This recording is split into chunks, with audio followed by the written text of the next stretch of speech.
27 के चुनाव से पहले यूपी में कुर्सी की सियासत तेज। ठाकुर बताकर अखिलेश यादव ने योगी पर साधा निशाना। ठाकुरों के साथ साथ ब्राह्मण भी सपा के टारगेट पर। सपा नेता ने ब्राह्मण बेटी की शादी एससी से करने को लिखा कटा बवाल। उत्तर प्रदेश में राजनीति का नया अध्याय लिखना शुरू हो चुका है। अब समाजवादी पार्टी के मुखिया अखिलेश यादव आए दिन भाजपा और ठाकुर समाज को आड़े हाथों लेते हुए नजर आते हैं, लेकिन इस बार उनके एक नेता ने बवाली बयान सोशल मीडिया पर लिखकर बवाल काट दिया है। उस पूरी घटना को आपको बताने से पहले ये जानें कि आखिर अखिलेश यादव क्यों ठाकुर और ब्राह्मण विरोधी होते चले जा रहे हैं। क्या ये विरोध 2027 के चुनाव में उनके लिए बड़ा वरदान साबित होगा? आइए बताते हैं सिलसिलेवार तरीके से। दरअसल एक संत है लेकिन सत्ता में है, ठाकुर है लेकिन भगवा पहनते हैं। नाम है योगी आदित्यनाथ। लेकिन सवाल ये है, क्या अखिलेश यादव को योगी की संतई से दिक्कत है या ठाकुरपन से? क्योंकि हाल ही में सदन में अखिलेश भड़क उठे, बोले ठाकुर होने से कोई राजा नहीं बनता। दरअसल योगी के ठाकुर पहचान को लेकर सियासत गर्म है और अखिलेश यादव उसी पहचान पर बार बार सवाल खड़े करते हैं। अब तक अखिलेश यादव को ठाकुर समाज से परहेज था, लेकिन अब ये परहेज अब ब्राह्मण समाज से भी होने लगा है। यानी ये मान सकते हैं कि 27 के चुनाव से पहले अखिलेश यादव एससी वोटरों को अपने कब्जे में लेने के लिए सारे दांव पेच लगा रहे हैं। क्योंकि यूपी में सामान्य और ओबीसी एससी वोट बीजेपी के साथ खड़ा है और समाजवादी पार्टी को लग रहा है ये वर्चस्व टूटे बिना सत्ता की सीढ़ी नहीं चढ़ सकते। इसलिए अखिलेश यादव बार बार ओबीसी एससी कार्ड, जाति जनगणना और सामाजिक न्याय का नारा देते हैं, क्योंकि ठाकुर और ब्राह्मणों का वर्चस्व तोड़ना अब उनके मिशन का हिस्सा बन गया है। इसका उदाहरण आप खुद देख सकते हो, जब राज्यसभा सांसद रामजीलाल सुमन ने बड़े सदन में खड़े होकर राणा सागा को गद्दार कहा। सपा सांसद का कहना था कि मुसलमानों में बाबर का डीएनए है, तो तुम में क्या गद्दार राणा सागा का डीएनए है? इसके बाद करणी सेना मैदान में उतर आई और आगरा में जमकर प्रदर्शन देखने को मिला। करणी सेना ने खुला ऐलान कर दिया था, जैसे भी हो रामजीलाल सुमन को माफी मांगना पड़ेगा, नहीं तो इसका परिणाम बुरा होगा। देखिए क्या कुछ कहते हुए करणी सेना नजर आ रहे थे। बांटना मतलब समाज को कमजोर करने का राजनीतिक दलों का ये अपना आह्वान है। हम सभी से हम फिर से आह्वान करेंगे कि सुमन को माफी मांग लेनी चाहिए। दिन निकलेगा उसका जंघा तोड़ा जाएगा, अगर माफी नहीं मांगेगा तो उसका जंघा तोड़ा जाएगा। इस बार 27 के चुनाव में सपा मुखिया अखिलेश यादव को पता है कि एमवाई फैक्टर काम आने वाला नहीं है, इसके लिए कुछ और बड़ा करना पड़ेगा। तो फिर क्या, सपा मुखिया और उनके समर्थकों ने ठाकुर और ब्राह्मण को ही टारगेट पर ले लिया और अब सपा मुखिया के वरिष्ठ सपा नेता अशोक यादव ने सीधा सोशल मीडिया पर एक ऐसा संदेश लिख दिया जिससे बवाल कट गया। उन्होंने लिखा कि ब्राह्मणों की बेटी दलितों के घर ब्याने से मिटेगा जातिवाद, सहमत। इसके बाद बवाल कट गया। आगरा में ब्राह्मणों ने इसके विरुद्ध मामला दर्ज कराया और जमकर प्रदर्शन देखने को मिला, खुला मोर्चा खोल दिया। देखिए ब्राह्मण कुछ कहते हुए नजर आ रहे थे। का आरोप लगाता रहता है, जो अपने भाइयों से लड़ता रहता है प्रॉपर्टी के लिए, जिसको परिवार नेगलेक्ट कर चुका है, ऐसा व्यक्ति ब्राह्मणों की बहन बेटियों के खिलाफ कल फेसबुक पोस्ट की थी कि ब्राह्मणों की लड़कियों का विवाह एससी के लड़कों के साथ कराया जाए, तब ये जातिवाद खत्म होगा। मैं कहता हूँ तुमने अगर अपने परिवार से शुरुआत करती है तो हमें बताओ। अब पहले देख तो लें तुम्हारे यहाँ से शुरुआत हो गई है कि नहीं हो गई है। अगर इन्होंने अपनी बहन बेटियाँ भेज दी हैं एससी लड़कों के पास, तो हो सकता है ये सबसे चाहते हो, इनकी सोच ऐसी है, इनकी मनसा ऐसी है। तो अब मैं आपसे निवेदन करूँगा, मैं जब जा रहा था आगरा से आया हूँ तो प्रशासन आवासीला चौकी पर मुझे इंस्पेक्टर साहब ने और एसपी साहब ने आश्वासन दिया है हम 24 घंटे के अंदर इसकी अरेस्टिंग कर लेंगे। आपको अरेस्टिंग कराकर हम जवाब भी दे देंगे। इसका मुकदमा कल रात को ही लिखा जा चुका है, भारद्वाज जी के द्वारा मुकदमा लगाया गया है। अगर 24 घंटे के अंदर अरेस्टिंग नहीं होती है तो मैं पुनः इंस्पेक्टर साहब को भी बता चुका हूँ, पुनः इसके घर पर जाऊँगा, इसके साथ डायरेक्ट फेस टू फेस मुझे बात करनी है। मैं इससे बात करके आऊँगा कि आखिर क्या सोच है तुम्हारी, क्या परवरिश है तुम्हारी, क्या सोच कर आप बहन बेटियों के खिलाफ पैदा बोलते हो। बहन बेटी किसी की हो, मैं किसी पार्टी की बात नहीं कर रहा, मैं किसी समाज की बात नहीं कर रहा, मैं केवल और केवल एक अशोक यादव की बात कर रहा हूँ। ये सिर्फ दो नेताओं की लड़ाई नहीं है, ये सामान्य बनाम समाजवादी समीकरण का शतरंज है। तो फिर पूछना बनता है, क्या अखिलेश को योगी की भगवा सत्ता से दिक्कत है या उस समाज से जिसे वो और उनके नेता भाषण में टारगेट करते हुए नजर आते हैं? लेकिन इतिहास भी गवाही देता है कि मुलायम सिंह यादव का ठाकुरों से हमेशा राजनीतिक टकराव रहा है। उनकी पूरी राजनीति ओबीसी मुस्लिम वर्ग के वोटों पर टिकी रही है, जबकि ठाकुर समाज कांग्रेस और फिर बीजेपी के साथ रहा है। यादव बनाम ठाकुर की लड़ाई सिर्फ सड़कों पर नहीं थी, ये सियासत, प्रशासन और बाहुबल तक फैली थी।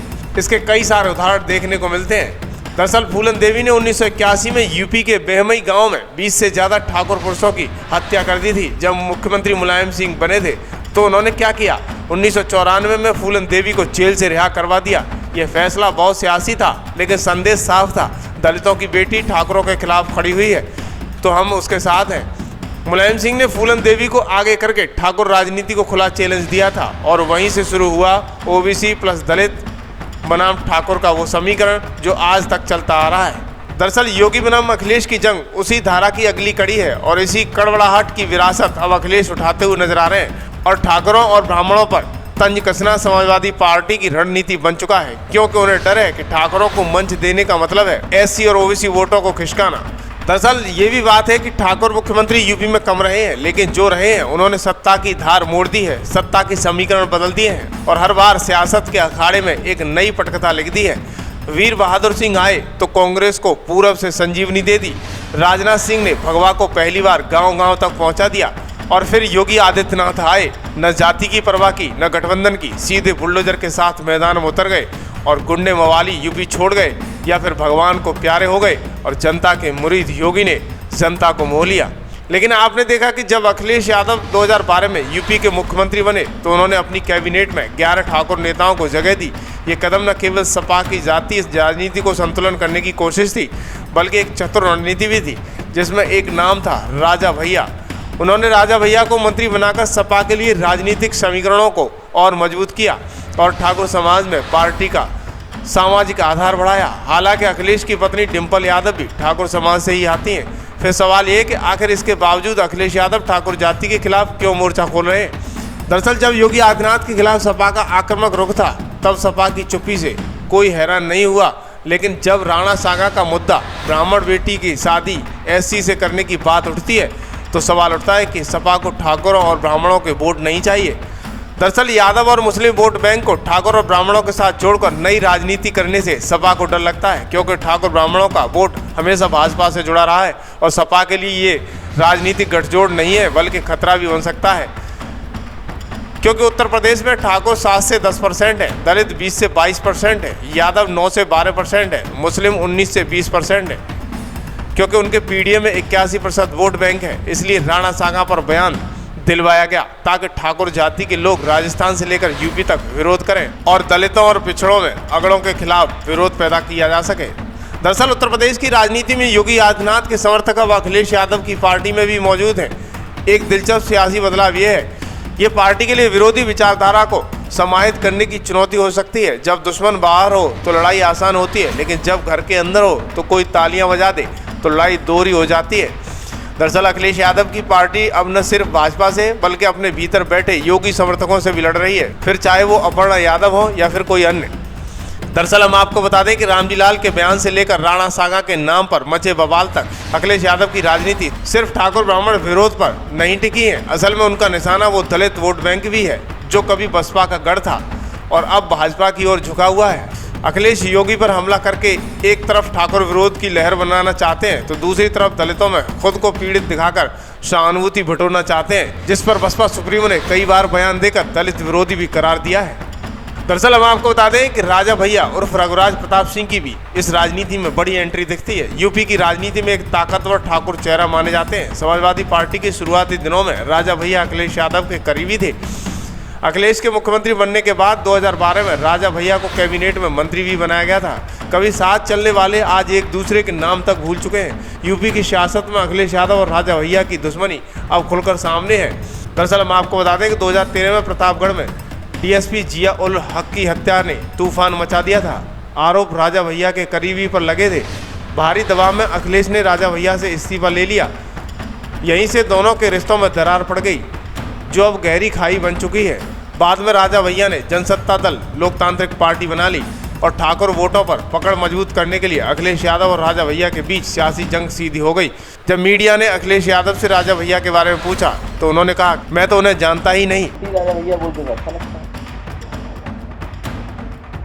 यही सम्मान है उनका, मंत्री नहीं रहे।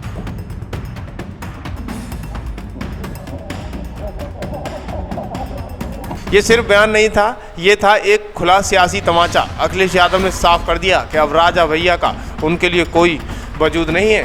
दरअसल यूपी की सियासत अब किस ओर करवट लेगी ये तो आने वाले वक्त में पता चलेगा, लेकिन इस बार आप देख रहे हो कि जिस तरीके से समाजवादी पार्टी के तमाम सारे नेता, सपा मुखिया खुद इस तरह के बयान दे रहे हैं जिसमें ठाकुर ब्राह्मण एक तरफ घसीट दिए हैं। इसके बाद राजनीति का परिदृश्य बदलता हुआ नजर आ रहा है, क्योंकि एससी वोटरों को लुभाने की बड़ी राजनीति समाजवादी पार्टी करती हुई दिखाई दे रही है। हालांकि यूपी की सियासत में जातियां बदल रही हैं, पर एक बात तय है, जो वोट बैंक को साधेगा वही सत्ता की सीढ़ी चढ़ेगा। और फिलहाल अखिलेश यादव उसी सीढ़ी की तलाश में है, मगर जमीन कांप रही है, क्योंकि नीचे से भी खतरा है।